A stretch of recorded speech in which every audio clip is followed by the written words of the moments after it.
saya Yuda Triaryanto Wasono, salah seorang lawyer dari SIP Law Firm. Saya akan menjelaskan ketentuan hukum terkait hubungan hukum antara Fasiankes dan pasien.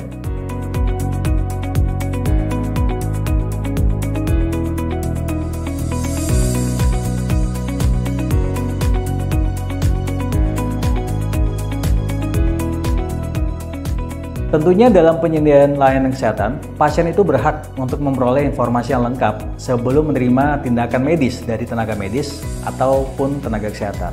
Nah, dalam Undang-Undang Nomor 17 Tahun 2023 tentang kesehatan, itu telah mengatur informasi apa saja yang harus disampaikan kepada pasien sebelum si pasien tersebut diterapkan suatu tindakan medis. Di antaranya adalah informasi terkait diagnosis, indikasi, tindakan pelayanan kesehatan yang dilakukan dan tujuannya apa, kemudian resiko dan komplikasi yang mungkin terjadi, alternatif tindakan lain dan resikonya, resiko apabila tindakan tidak dilakukan, kemudian prognosis setelah memperoleh tindakan, dan juga terkait biaya. Nah, setelah mendapatkan informasi tersebut, pasien itu nantinya berhak menyetujui atau tidak menyetujui tindakan medis yang akan diterapkan kepada dirinya. Nah, ini yang biasa kita kenal sebagai informed consent atau dalam bahasa hukum disebut sebagai persetujuan tindakan pelayanan kesehatan.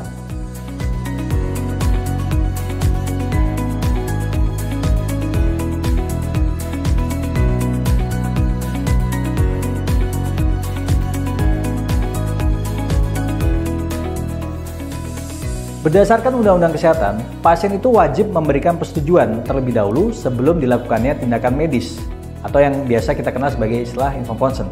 Nah, dalam prakteknya, tenaga medis atau tenaga kesehatan itu harus memberikan informasi yang jelas dan lengkap kepada pasien. Nah, biasanya dalam bentuk formulir yang ditandatangani oleh pasien tersebut atau orang yang mewakilinya apabila pasiennya tidak cakap. Nah, dalam formulir informed consent tersebut tentunya juga tercantum data diri pasien tersebut seperti nama, kemudian tempat tanggal lahir, dan juga tanggal penandatanganan formulir informed consent tersebut.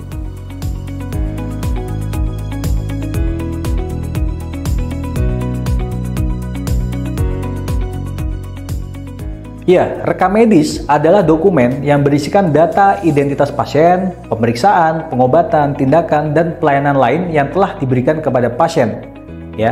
Nah, pada intinya, dokumen rekam medis ini itu merupakan hak milik dari Fasiankes yang bersangkutan. Nah, sedangkan pasien itu berhak untuk mengakses informasi yang ada dalam rekam medisnya.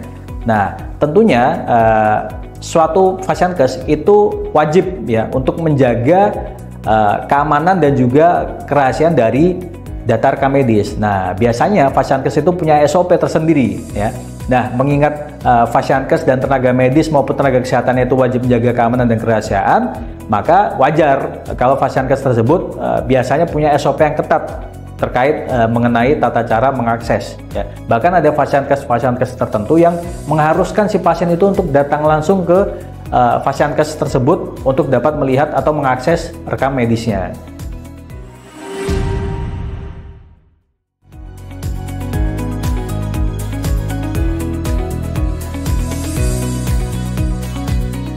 Iya, istilah resume medis itu kita tidak temukan dalam Undang-Undang Kesehatan tapi kita tahulah resume medis ini di dalam praktek itu merujuk kepada istilah rekam medis sebagai suatu rekam medis tentunya ini hal yang harus dijaga kerahasiaannya karena rekam medis itu berisi data medis terkait pasien, kemudian juga ada data pribadi terkait pasien, dan juga data kesehatan baik itu mengenai pengobatannya, tindakan maupun layanan kesehatan yang pernah diberikan kepada pasien tersebut.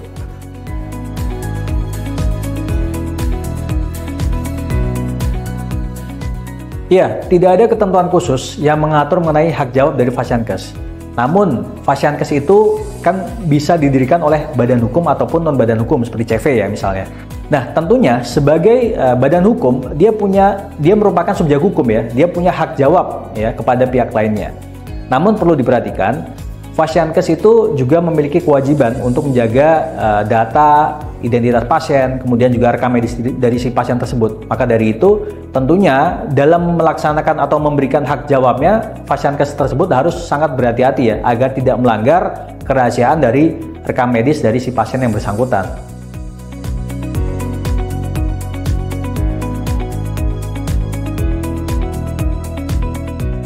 Ya, sebenarnya tidak ada ketentuan khusus yang mengatur mengenai larangan pasien untuk menyampaikan keluhan dan kritiknya melalui media sosial.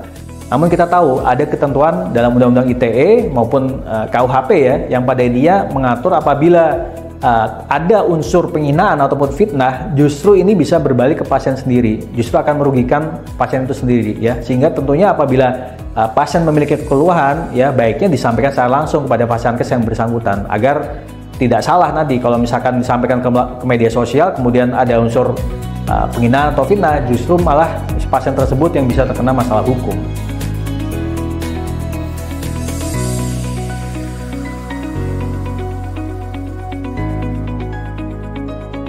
Jadi tergantung dari kebijakan Fasiankes itu sendiri ya. Karena merujuk pada pasal 277 huruf C Undang-Undang Kesehatan, pasien itu punya kewajiban untuk mematuhi ketentuan yang berlaku pada Fasiankes ya. Jadi apabila Fasiankes tersebut mengatur larangan ya bagi pasien untuk mengambil foto, mengambil gambar, video ataupun merekam ya di area Fasiankes tersebut, ya berarti harus ditaati oleh si pasien yang bersangkutan ya. Namun apabila misalkan pun kemudian pasien yang meminta izin dan diperbolehkan, ya tentunya foto dan video tersebut untuk kepentingan pribadi pasien ya, bukan untuk disebarluaskan melalui media sosial, kecuali memang dari Fasiankes memang meminta untuk disebarluaskan, misalkan untuk media promosi seperti itu. Tapi kalau misalkan pada dasarnya tidak boleh mengambil foto ya ataupun video, ya itu harus ditaati oleh si pasien gitu.